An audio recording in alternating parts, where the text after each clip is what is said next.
All right, folks, get ready to dive deep. Today, we're zeroing in on a philosopher who tackled some of the, well, the biggest questions out there. Oh, yeah, we're talking heavy hitters today. You got it. We're talking Jacques Maritain. Now, I know you're a philosopher, so Aquinas, that's familiar territory, right? Absolutely. The OG, you could say. Well, Maritain, he was a giant in Thomism, but here's the catch, 20th century giant. He wanted to, renovate Thomism for the modern world. Ambitious guy. Totally. So the question is, did he pull it off? Was he actually a true Thomist? Or did he end up kind of going his own way? This is going to be a wild ride because we're hitting metaphysics, epistemology, even politics and aesthetics. Buckle up, right. You got it. Now, what strikes me is Maritain's path to Thomism, it wasn't a straight line. No, not at all. It's like he's trying on different philosophical hats. First, he's drawn to Spinoza. Spinoza, yeah, big name. Then he flips, and it's Bergson. Oh, Bergson, interesting choice. But he ends up ditching both. I mean, what makes someone do a 180 like that? Yeah, you gotta wonder what's going on in his head. Right, he was putting these frameworks through the ringer, and none of them quite fit. And then, boom, existential crisis hits. And not just him, his wife, too. Oh, wow. Talk about a life shakeup. Seriously. And what happens? They convert to Catholicism. It's not just changing your brand of coffee. No kidding. This is life-altering stuff. And here's the kicker. It wasn't just a feeling, Right, not just a whim. It was tied up with all these intellectual knots he was trying to untangle. Yeah, he wasn't satisfied with the easy answers. Exactly. So he finds Thomism. And I was like, okay, maybe this is it. A potential fit. But then he doesn't just accept it, right? He's like, hold on, got to spruce this up, got to renovate. Thomism 2.0, I like it. Right. And of all things, he digs into metaphysics. Interesting in the 20th century, no less. I know. When everyone else was obsessed with, epistemology. Makes you wonder what he saw that everyone else missed. Totally. It's like he's saying, hey, language and logic, that's all fine and dandy, but there's a bigger picture. yeah, we're missing the forest for the trees. You got to understand being itself, and that's metaphysics. That's the foundation. Exactly. So he's not just copying Aquinas, he's building on him, right? Trying to fix what he sees as messed up in modern philosophy. And I'm not afraid to take on the big names. No way. So how much did he actually change Thomism? What were his big idea? Well, one of the most interesting ones is this thing called existential intellectualism. Wow. Okay, that's a mouthful. Right, and it's his own unique spin on Thomism. Okay, got to unpack this. Existential intellectualism. What does it even mean? Well, imagine this. For Maritain, metaphysics, it doesn't start with some stuffy concept. It starts with our own existence, like right here, right now. Whoa, that's a bit different. Right. It's about getting that immediate experience of existing. He calls it the eidetic intuition of being. And this is what everything else is built on. So I'm thinking Descartes, I think, therefore I am. Sort of. But Maritain goes way deeper, right? Oh, absolutely. It's not just my existence. It's about the act of existing itself, which leads us to, well, God. Okay, we're getting into some serious territory here. And this is where I think it get really interesting, because this eidetic intuition thing, it becomes his, get this, sixth way to prove God's existence. Wait, sixth way? Hold on, Aquinas only had 5, didn't he? It's right, 5 classic ways. So is Maritain going rogue here, or is he, riffing on Aquinas?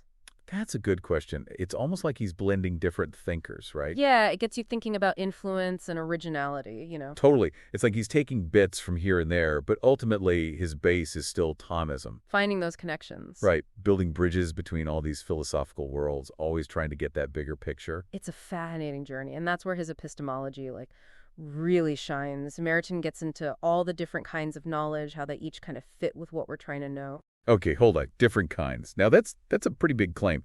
As a philosopher, I'm kind of used to, the justified true belief thing, right? Right, the classic definition. So how does Maritain's view work with that? Is he, chucking the whole thing out? He doesn't necessarily say get rid of it. It's more like that classic model. It mostly works for what he calls paranoetic knowledge, the stuff we get from science, Observation, measurements, that kind of thing? Exactly, empirical stuff. But Maritain says that's only one level. He's got this whole hierarchy with higher levels that go beyond our senses. Okay, color me intrigued. What are these other levels he's talking about? And how do we even get to them? It's not like we could just, observe them, right? Right. So above science, he puts diaretic knowledge. That's what we get through philosophy. Philosophy, okay. So deeper thinking. Yeah, getting to the essence of things, their forms. And then there's an even higher level, analytic knowledge. That's knowledge by analogy. It's how we approach the big mystery God. Whoa, okay, so it's like a ladder of knowing. Each step takes you higher. But are they like totally separate, or do these levels connect somehow? He sees them as connected, they build on each other. Science needs philosophy, and even philosophy, it goes back to that eidetic intuition of being we talked about. Right, right. Everything's tied together. But then there's that whole connatural knowledge thing. That one really throws me off. How can we call it knowledge if it's not like reason or census? It's definitely a challenge to the traditional ideas of what counts as knowledge. It almost sounds like intuition or instinct. In a way, yeah. Maritain says it's non-conceptual, non-rational. It's in your, like, pre-conscious intellect. Preconscious, huh? Okay, so how do you explain that? It's like an intuitive grasp. It comes through, like, inclination, a kind of sympathy, even affinity. So more than just a gut feeling, but not something you can really like prove. Right, and that's where some philosophers get a little hesitant. Can we really call this knowledge? It does seem pretty subjective. It does, but Maritain says, yeah, it's less clear than, say, rational knowledge, but it's still valid. He thinks it's especially important for things like morality and art. Morality and art. So areas where just logic doesn't cut it. Exactly. It's like reason can only take you so far. It seems like he's always trying to bridge those gaps. Reason and faith, objective and subjective. It's all in his epistemology. Yeah, he's not afraid to embrace the complexity. Absolutely. And that bridge building, we see it in his philosophy of nature too, right? Oh, definitely. That's where he connects science and metaphysics. So is he saying science is limited? He'd say it's inherently limited. In what way? Well, science is great at the observable stuff, right? But it can't really grasp the essences of things or the ultimate causes. Ah, I see. Science tells you what, philosophy tells you why. Perfect. Maritain would love that. For him, the philosophy of nature gets into those foundational concepts, movement, substance, life. The stuff science just assumes. Exactly, but it can't explain them from within its own system. So he's saying science needs philosophy to make sense of its discoveries. To connect them to a deeper understanding of reality, yeah. And this brings us back to those big questions. Natural theology, philosophy, religion, that kind of thing. Right. He was a devout Catholic, so those questions, they were really central for him. I'm always curious about this. How does someone reconcile reason and faith? They seem so, I don't know, separate. Well, he argues that faith, it builds on reason but goes beyond it. It's not irrational, but it's not just logic either. It's like a leap. Yeah, a leap of trust, but that leap, it has to be grounded in reason. So it all ties back to his idea of different kinds of knowledge, right? He's not just keeping reason and faith in separate boxes. Exactly. He wants to show how they work together, even if they're on different levels. And this is key to understanding his moral and political philosophy, too. Okay, so how does that work? He was a big natural law guy, right? Oh, yeah. He believed in objective moral principles and that they're grounded in human nature itself. So how did he take that into the real world, into politics? Was he like a clear-cut liberal or conservative? It's tricky because he doesn't quite fit those boxes. He came up with this idea of integral humanism. Integral humanism. Okay. What's that all about? So it's recognizing that everyone has inherent dignity, but it also stresses the common good, like finding that balance between, I guess, individualism and collectivism. Not just every man for himself, but not losing the individual in the crowd either. You got it. He saw problems with both extremes. Too much individualism and everyone's isolated, alienated. Too much collectivism and you crush freedom, creativity. Integral humanism was his way to, like, chart a path where everyone's respected within a community. So where does that put him politically? He was all for democracy, but not just any democracy. It had to be based on this deeper commission to human dignity and going for the common good. Not enough to just have majority rule. Right. The whole system has to be about helping people flourish. Exactly. High standards, right? No kidding. But it didn't stop there, did he? Nope, he was a huge advocate for human rights. Human rights, okay. Saw them as coming from natural law. And get this, his ideas actually influenced the UN Declaration of Human Rights. Whoa, seriously. His philosophy actually made a difference in the real world. Big time. Shows how his ideas weren't just ivory tower stuff. He cared about making the world better, more just. Absolutely. And that focus on human dignity, on the common good, it even pops up in his aesthetics, which, you don't always expect. Right. You think of beauty, it seems so personal, right? Yeah, totally subjective, just taste. So how did Maritain see it? He had a pretty subtle view. He'd say, yeah, we perceive beauty with our senses, but ultimately it delights the understanding. It's not just a feeling. So it's more than I like it. There's something in the thing itself that makes it beautiful. Exactly. He thought beauty was rooted in the nature of things, integrity, proportion, splendor. Okay, so there is an objective side to it. But it's also about your subjective response. It's where the object and the person meet. in this, like, harmonious way that can elevate our understanding. Wow, that's a really cool way to think about it. Makes me think back to his different kinds of knowledge. It's like art can give you knowledge, too. He was getting yeah, he talked about poetic knowledge, a way of knowing through, like, creative intuition. So art wasn't just pretty things. It was a way to get to truth, to see reality more deeply. Exactly. He saw it as this powerful force for change, you know. Personally, culturally, art can shake up your assumptions, broaden your horizons, connect you to something bigger. It's amazing how much we've covered today. Metaphysics, epistemology, politics, even art. He was thinking about it all. What really strikes you as his most important contribution?